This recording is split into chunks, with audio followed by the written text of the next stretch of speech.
I'm Ian Robertson from the Department of Landscape Architecture, and this particular poster is one that shows work done by students in a class that I've called Cultivating Creativity. It's a seminar, and I'd like to show you some of the work.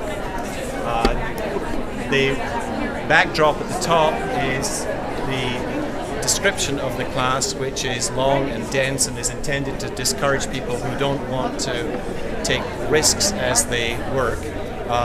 Let me show you a couple of the more interesting projects.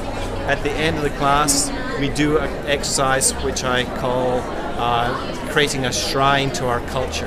This particular shrine, done by a woman in the sciences who's really busy all the time, was a shrine to time. And if you look at the instructions at the bottom, she says, "Leave offering here if time allows." This one here was a shrine done by a student who was in the first year at the university. All of the students in the class are from different disciplines, different backgrounds, different years in the university. This particular one shows many different attributes that she thinks are parts of our culture.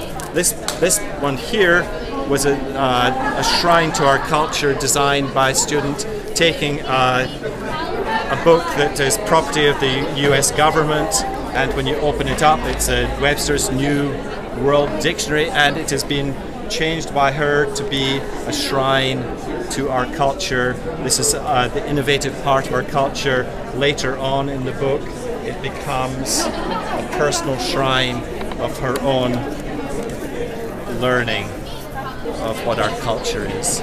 Other things that we do in the class, lots of different things. This particular graph here shows one of the final exercises in class where students were asked to do a map of their journey throughout the quarter. In the case of this student in the sciences, she chose to do a graph of my journey through repetitive ambiguity.